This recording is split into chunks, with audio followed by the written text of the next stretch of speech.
சே என்னப்பா குபேரன் என்னமோ எங்களை கூப்பிட்டா விஷ்ணு யமதர்மனா இதெல்லாம் நம்ம உள்ள கைலாசத்தில் ஓடுற கணக்கு.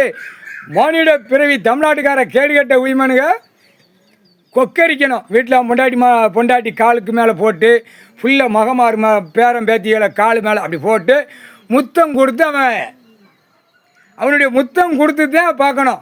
நம்ம கைலாசத்தில் சாமி கடவுளுடைய குடும்பம் ஒத்தையில் இருந்து நம்ம கணக்கு போடுறோம். மானிட பிறவி லட்ச கோடியில் இருக்கும்னு அவன் நினைக்கான். சாமி பவர் நம்மளுடைய பவர். இங்கே கைலாசத்தில் எல்லா சாமி எல்லாம் வெளியே போய்கிட்டு இருக்கோம்.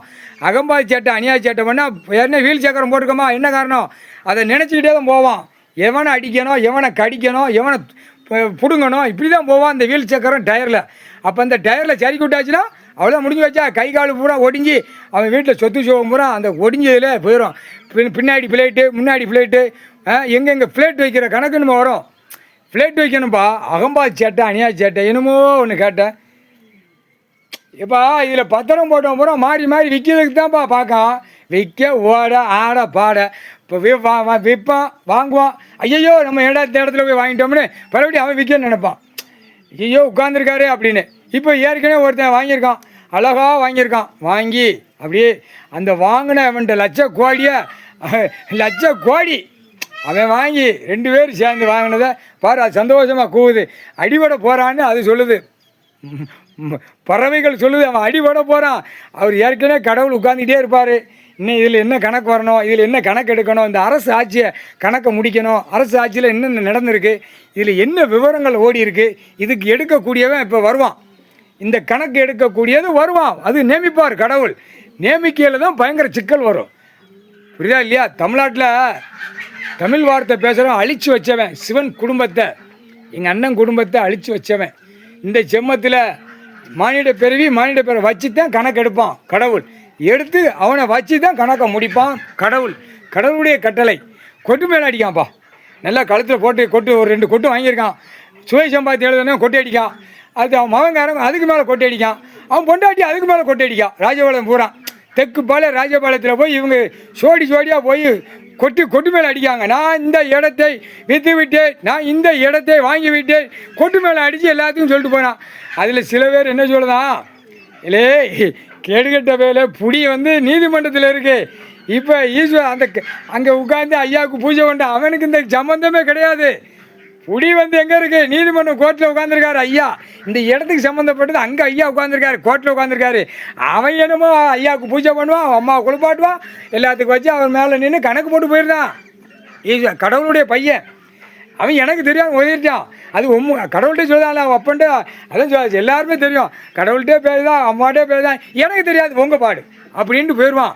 ஆனால் மாற்றுறது யாருப்பா? இவன் தான் மாட்ட போகிறான். இப்போ புரியுதா இல்லையா? இவனுக்கு வச்ச அரசியல்வாதி பூரா மாட்டுவான், கவர்மெண்ட் வேலைக்கிறவன் பூரா மாட்டுவான். அடுத்தாப்புல பல லட்சம் கோடிங்கிற மாட்டுவான். ஏன்னா கைலாசத்துக்கு முன்னாடி ஐயா உட்காந்துருக்காரு, கடவுள் உட்காந்துருக்காருன்னா போக்குவரத்து போகிறது இவனுக்கு என்ன? போக்குவரத்து போகிறதுக்காக உட்காந்து வேடி பார்க்க உட்காந்துருக்காரு கடவுள் கைலாசத்தில். ஒரு ரோடு பொழுத்தி வராரா? இல்லை கேடுகட்ட வேலை மிதிச்ச மானைக்கு நிற்கார் கடவுள்.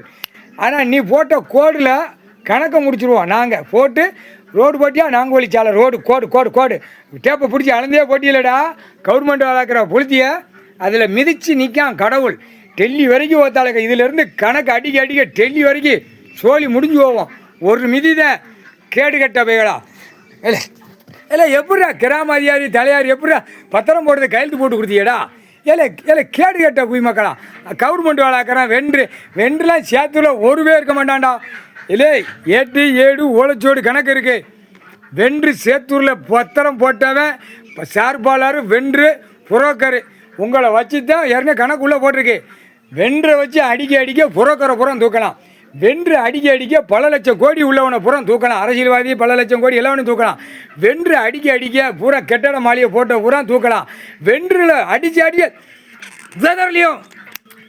வெதர்லையும் தின்னு கழிக்கானா 2 பக்கம் சூடு வைக்க விவசாயத்தை அழிக்கிறதுக்கு பட்டா போட்டு பவர் போட்டு வாங்கி கொடுத்தான்ல வென்று.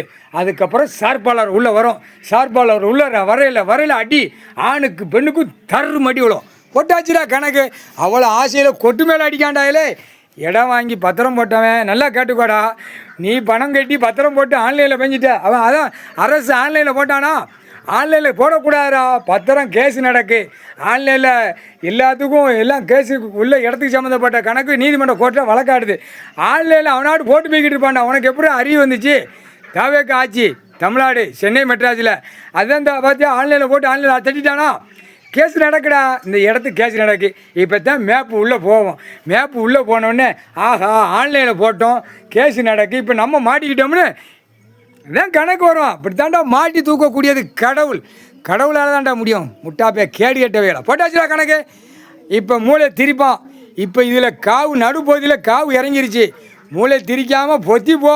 மூளை திரிச்சேன்னு வச்சுக்கோ, உன் குடும்பம் பொண்டாட்டி புள்ள பேரம் பேத்தி 4 வீல் சக்கரம் 2 வீல் சக்கரம் பஸ்ஸு விமானம் ட்ரெயினில் பறக்கிறவ அந்த வீல் சக்கரம் டயரில் பலியாயிருவா. முக்கால் சதியம்.